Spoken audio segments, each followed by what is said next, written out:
بسم اللہ الرحمن الرحیم ایاک نعبد و ایاک نستعین۔ محترم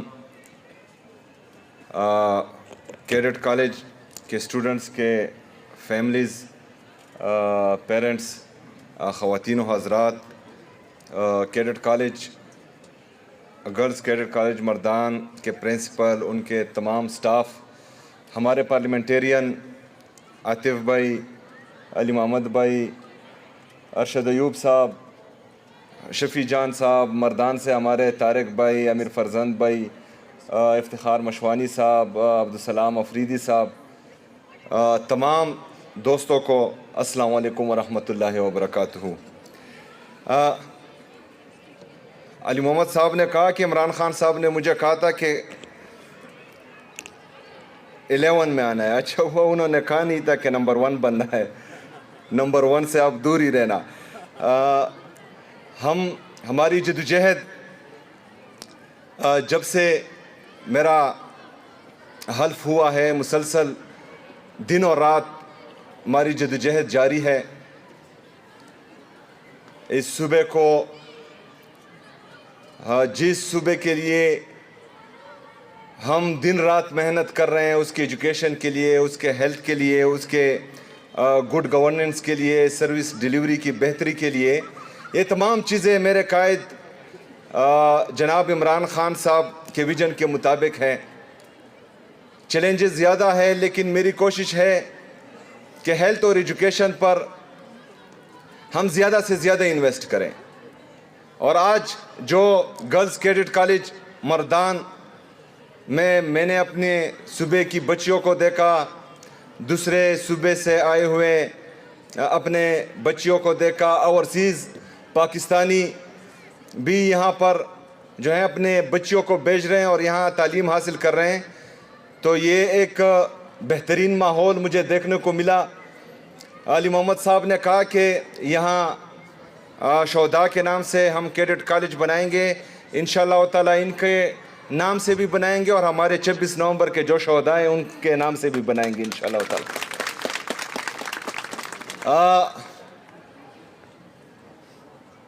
جیسا کہ میں بار بار کہہ رہا ہوں کہ ہمارے پاس، خیبر پختونخوا کے پاس محدود وسائل ہیں اور ہمارے مسائل زیادہ ہیں، لیکن بدقسمتی سے ہمارے جو وسائل ہیں جس پر وفاق قابض ہیں، ان کا میں بار بار ذکر کر رہا ہوں۔ یہاں پر ہمارے جو خیبر پختونخوا کی عوام بیٹی ہیں، یہاں پر میرے لیفٹ پر ہمارے مرد حضرات بیٹے ہیں اور رائٹ پر جو ہیں ہماری خواتین بیٹی ہیں اور ٹیچرز بھی ہیں۔ آپ نے تمام خیبر پختونخوا کے لوگوں کو اپنے حقوق کے بارے میں آگاہ کرنا ہے۔ آپ نے جہاں پر بھی بیٹھنا ہے، چاہے وہ اسکول ہو، گھر ہو، محلہ ہو، غم ہو، شادی ہو، ہر جگہ پر آپ لوگوں نے یہ ایک پیغام دینا ہے کہ وفاق پر صوبہ خیبر پختونخوا کا 2200 ارب روپے سے زیادہ بجلی کی مد میں واجب الادا رقم ہے جو وفاق نے ہمیں ادا کرنا ہے۔ تقریباً 532 ارب روپے ہمارا مرج اضلاع سے جو وعدہ کیا گیا تھا 2017-18 میں، وہ ہمیں نہیں دے رہے، وہ بھی بقایا ہے۔ 2018 سے لے کر 2025 تک ہمارے مرج اضلاع کو ایڈمنسٹریٹیولی، انتظامی طور پر مرج کیا گیا، لیکن فائنینشلی طور پر آج تک مرج نہیں ہوا، جو آئین کی خلاف ورزی ہے۔ ان 7 سالوں میں اس کی مد میں وفاق کے ساتھ ہمارا 1375 بلین بقایا ہے۔ نتیہ گلی سے مری پانی جا رہا ہے، اس کی مد میں ہمارا وفاق اور پنجاب حکومت 63 ارب روپے بقایا ہے۔ اس طرح ونڈ فال لیوی، ان تمام جو رقوم ہے، ان کو اگر ہم جمع کریں تو یہ 4500 ارب روپے سے زیادہ بقایا ہے وفاق ہمارا۔ تو ہم اپنے محدود وسائل میں جو امتیازی سلوک وفاق ہمارے ساتھ کر رہا ہے، جو 3% ڈیویزیبل پول صوبوں نے وعدہ کیا تھا مرج کے وقت، وہ بھی ہمارے ساتھ امتیازی سلوک کر رہا ہے، اس کے باوجود ہم محدود وسائل میں لامحدود مسائل ہم کر رہے ہیں، حل کر رہے ہیں، مسلسل اپنے لوگوں پر انویسٹ کر رہے ہیں، مسلسل گڈ گورننس اور ترقیاتی کام کرنے کی وجہ سے خیبر پختونخوا کی عوام ہمیں تیسری دفعہ ووٹ دے رہی ہے اور ہم تیسری دفعہ عمران خان کی حکومت یہاں آ رہی ہے۔ تو اگر یہ وسائل جو 4,500 ارب روپے سے زیادہ بنتے ہیں، اگر یہ ہمیں مل جائے تو ہم مزید انویسٹمنٹ کریں گے، مزید اپنے لوگوں پر انویسٹ کریں گے، مزید ایجوکیشن میں، ہیلتھ میں، ہماری باقی سوشل سیکٹر جتنے بھی ہیں، باقی ڈپارٹمنٹس ہیں، انرجی میں، پاور میں، ہماری بجلی میں، ہم بجلی سب سے سستی پیدا کر رہے ہیں پورے پاکستان میں۔ انہوں نے آئی پی پیز کے معاہدے کیے ہیں جس کی وجہ سے یہ بجلی کی قیمت 50 روپے سے زیادہ ہو چکی ہے، لیکن ہم پاکستان کو سستی بجلی دے رہے ہیں۔ ان تمام چیزوں میں ہم انویسٹ کر رہے ہیں۔ ابھی ہمارے ڈیمز بہت سارے بن رہے ہیں، بن بھی چکے ہیں کافی، باقی بن بھی رہے ہیں۔ تو ان چیزوں میں اگر ہم انویسٹ کریں گے، یہ پیسے ہمیں ملیں گے تو پاکستان کا فائدہ ہوگا، خیبر پختونخوا کا فائدہ تو ہوگا، پاکستان کا بھی فائدہ ہوگا۔ لیکن بدقسمتی سے ہمیں تو یہ پیسے نہیں مل رہے، اوپر سے جو ہے 5,300 ارب روپے کی یہ کرپشن کرتے ہیں۔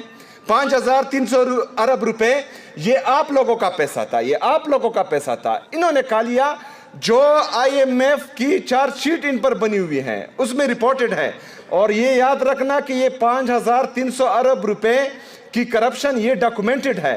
اس سے کئی زیادہ کی کرپشن ہوئے جن کا کوئی پوچھنے والا بھی نہیں ہے اور نہ ہی کوئی پوچھتا ہے۔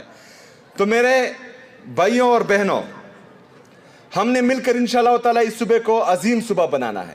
ہم نے مل کر اس صوبے کو بھی عظیم بنانا ہے اور پاکستان کو بھی انشاءاللہ تعالیٰ عظیم سے عظیم تر بنانا ہے۔ اور یہ صرف تبھی ہو سکتا ہے جب ایک صوبے کے ساتھ، ایک پارٹی کے ساتھ، ایک لیڈر کے ساتھ امتیازی سلوک نہ ہو۔ اگر پولیٹیکل سٹیبلٹی ہوگی ملک میں تو اکنامک سٹیبلٹی آئے گی، اگر اکنامک سٹیبلٹی آئے گی تو ہم ترقی یافتہ ممالک میں شامل ہوں گے۔ لیکن بدقسمتی سے دن بدن ہماری معیشت نیچے جا رہی ہے، ہمارا اکنامک گروتھ، ہمارا انڈسٹریل گروتھ، ہمارا ایگریکلچر گروتھ، یہ تمام نیچے جا رہا ہے۔ انفلیشن بڑھ رہا ہے، مہنگائی بڑھ رہی ہے دن بدن، ہمارا ان امپلائمنٹ اتنا ہے کہ تقریباً 30 لاکھ لوگ پاکستان چھوڑ کر جا چکے ہیں، مزید 30 لاکھ لوگ جانے کی موڈ میں ہیں، جس طرح آپ لوگ دیکھ رہے ہیں کہ ایئرپورٹ سے ان کو واپس کر رہے ہیں۔ تو یہ تمام چیزیں جو ہیں ہم نے دیکھنی ہیں۔ تمام جو ہمارے فیصلہ ساز ہیں اور منصوبہ ساز ہیں، جو بند کمروں کے فیصلے ہمیشہ سے پاکستان پر امپلیمنٹ کرتے ہیں اور اس میں جو ہے پاکستان کی تباہی ہو رہی ہے، تو ان کو سوچنا چاہیے کہ پاکستان کس طرف جا رہا ہے۔ ایک تو یا اپنی انا، بغض اور کینہ پروری ایک بندے کے ساتھ وہ پالیں، یا پاکستان کا سوچیں، پاکستانی عوام کا سوچیں، اور ہم جو ہے انشاءاللہ تعالی پاکستان کا ہی سوچیں گے۔ اور ہمیشہ سے پاکستان زندہ باد اور عمران خان بھی زندہ باد۔ میڈم پرنسپل، ایک بچی وہاں پر تھی جنہوں نے پاکستان کا جھنڈا اٹھایا تھا، اور اس کو میں سلام بھی پیش کرتا ہوں کہ وہ بالکل ہلی نہیں، کیونکہ مجھے لگ رہا تھا کہ وہ جھنڈا جو ہے کافی بھاری بھی ہوگا، اور اس نے وہ جھنڈا ہاتھ میں اٹھایا تھا اور وہ بالکل جو ہے سٹیبل تھی۔